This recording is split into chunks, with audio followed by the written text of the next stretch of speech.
you have to give people a second chance. Like, especially if you got your choices stripped from you when you was a youth, like you have to give people a second chance. Without that second chance, like, you know, we're all doomed. A lot of people that's successful now, they got a second chance, but they're not willing to give people that first one at that. I'm about to do an interview with one of the hosts from WBAI. And this is my first time actually going to and actually inside like a radio station where the mics and everything is at. I usually do like phone conversations. Now I'm not nervous. I should be? There is that impression in society that anyone who's been incarcerated or involved in gangs is beyond reach, beyond hope, basically beyond redemption. So it's strange that often what's missing is that support, that guiding hand, or even somebody just sharing, you know, their story and saying, I've been there and I've been able to overcome. How has sharing your story been able to help you move forward with your own life? I was always like, I always thought of like Bloods and Crips as outcasts, the black sheep of society. But when I was talking to regular people, knowing people that wasn't just gang members, and they took into me and actually come up after speaking engagements, give me a hug, tell me everything's going to be all right, invite me to their church, I knew then that, you know, I might have a chance. Jason, you grew up in Harlem and had a very turbulent home life. Your mother was gone, she was working all the time, your father was extremely abusive, and you say that this made you want to stay away from home as much as possible. But when I joined the gangs and I'm starting to experience more trauma than I ever did before outside of my household, it wasn't no escape at that point. You know, it was one thing to actually deal with, you know, your father beating you up 24/7 in the household, but when you're going outside and you're experiencing the same thing, your world crashes in on you. Can't pick our parents, and our parents' mistakes we inherit and it becomes our own. It's crazy.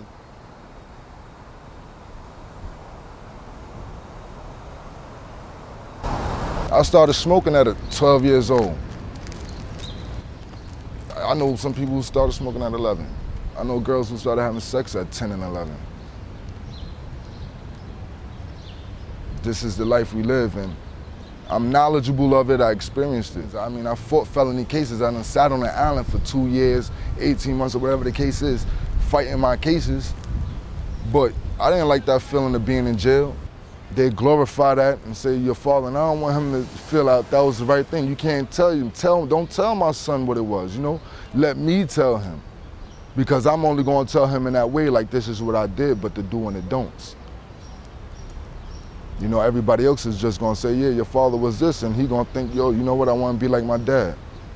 That's not what I want you to be. I made that wrong turn. And I had the option. I just ain't have the guidance.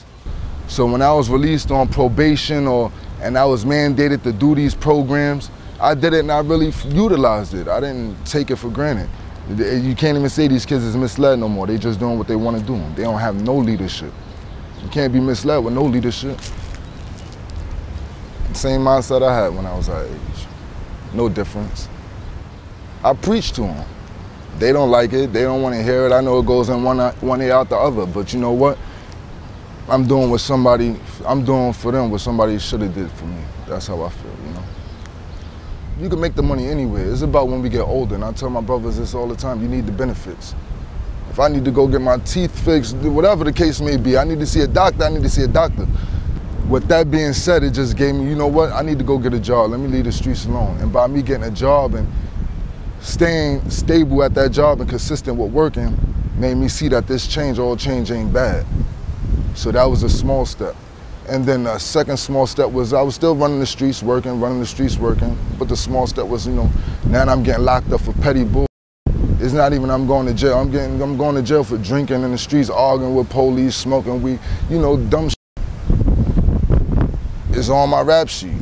I can't work and keep getting, it doesn't mix, you know, so I slowed that down. And then becoming a family man, staying in the house more. How do you avoid getting locked up? Obviously, New York City won't let you enjoy outside anymore. I remember kids used to play football in the streets. We don't see that anymore. So how do I protect myself? Now I gotta isolate myself. I gotta, you know, I'd rather lock myself in my home than them lock me up and put me upstate somewhere in the mountains. That's how I look at it. Like, I didn't graduate from college. I got a GED, you know what I mean? It's only but so far I could be able to push myself without help. And I believe it. You're only gonna make it if you got a strong team. No one man can make anything possible. Going back to even my mother times, it's not that far back where the village raised the kid. You know, there's no village now. There's no village now. Don't beat me, you know what I'm saying? Be better than me, you know what I mean? When we was coming up, you was a punk because you was doing the right thing. Dude going to school, keep himself clean cut and all that, he a nerd. But now that same punk coming through, driving, his family right, he flying, he got money in the bank, you know what I'm saying? He come through visiting to go back to his house in the Hamptons. And you still stuck here broke. You know what I'm saying? So who really the punk at the end of the day? Even with this, I give away more than I sell for the purpose of bringing the love back to the hood. So people tend to miss the struggle, especially the young kids. They too smart for their own good. You know what I'm saying? 12-year-old kid out here selling drugs because he seen his brother do it. You know what I mean? His brother get locked up, he find his brother crack. Oh, I know such and such, he a crackhead. I could get that for you. You know, he's 14, full-blown in the streets. But he's a straight-A student, you know what I'm saying? That stuff like that hurt my heart, you know what I mean? I go out my way, yo, sit down, let me holler at you. Let me take you for a ride, what you doing right now? Police could lock you up and rob you from your family, you know what I'm saying? You got jealous people that'll kill you, you know what I mean? That could be your mother that you selling crack to, you destroying your family life, you know what I mean? If she gonna go ahead and get it from somewhere else, let her do that, that's her decision, but at least you did the right thing, and that's always what's better. All that shooting and killing and beating stuff up, you know, terrorizing, that's not what make you a man, that's not what make you cool. A 5-year-old kid got enough pressure in his finger to pull a trigger and kill somebody. That don't make you no gangster, you know what I'm saying? These kids, they so smart that they stupid, you know what I'm saying? And I hate that. It's a waste of talent, and that's what breaks my heart. So that's why I like to show stuff like this. I'm getting money the right way. So when I pay my rent, I'm out of the, you know what I'm saying? I'm not in trouble, I'm not looking over my back. I'm living life as a man. When I joined at 16 to become a Blood, part of it is brotherhood, unity, family. It's all those things in one. You know, taking care of each other when no one else will. But they didn't explain to me all the deaths, the murders. They didn't tell me that, you know, a gangbanger's funeral is a lot different from someone who dies from natural things. Even if you're in the streets, it happens so much more frequently when you're in a gangbanging lifestyle. No one explained that to me. I had to learn it on my own. Bodies at the body dropping. I'm like, yo, like, you know, was I supposed to be friends with him? Because I didn't know I was gonna lose him next week. No one explained that to me. So I believe when I went to college, that was part of transitioning onto bigger and better things.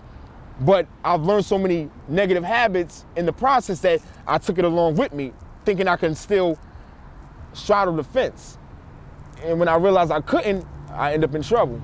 Because at that age, when I was that young, I thought it was the end of the world. So that helped me do some of the criminal activities I was doing to lead to prison. You know, once you can give that somebody that reassurance at that age, that it's not the end of the world, that things can get better, but you have to put these type of things in place, it's a sense of hope. I can still dream. The way me and Jay came up, we came from the same place in Harlem, the same time, where it was really, you know, barren. It was real hopeless. You know, it was burned down. It was crime ridden. It was easier for me to get a gun than it was to get a book. You know, at 8, 9 years old, it was easier for me to sell drugs than it was for me to get a summer job. So during those times, now it's a big difference. I didn't have help. It wasn't a fault of society before to help me get an apartment. You know, it wasn't a CEO program to help me get work, but now they are, and I just want to testify that they do work, you know, and the chains can be broken. You know, I joined the Crips when I was 15. I'm thinking it's sweet, you know. I'm thinking because when we grew up, we was taught that, you know, to be a survivor, that makes you a man. To be bad, to say that you went through and survived something bad, that makes you a man. You know, oh, my family abused me, so now I'm out abusing people, or I grew up poor, so now I'm selling drugs and I'm rich. That makes me a man, that makes me a gangster. And that was the mentality I always had. it's gangster to have your own business. It's gangster to do the right thing. You know what I'm saying? I don't have to see, like, I've seen him shoot people. Now I'm seeing him help people. So my example saved people's lives, just like other examples saved my life. I spent 10 years of my life in and out of prison, you know, of state prison. That doesn't even count juvenile detentions and, you know, things of that nature. But I stand before you today rehabilitated. Now I'm joining the college initiative to go back to get my bachelor's. I have an associate's, but now I'm going back for my bachelor's. You know? I just want to say it is hope.